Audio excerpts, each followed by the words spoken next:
Inilah pesawat kargo terbesar kedua di dunia saat ini. Bernama Antonov 124-100.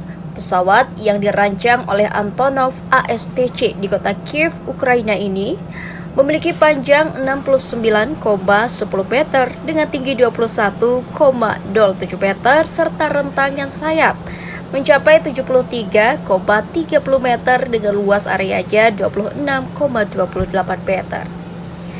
Dengan daya jelajah tempuh mencapai 850 km per jam, Antonov 124-100 dirancang khusus untuk melakukan pengiriman kargo jarak jauh, bermuatan berat dan besar di udara, seperti berbagai peralatan berat, mesin ataupun pasukan dengan total berat angkut mencapai 150 ton.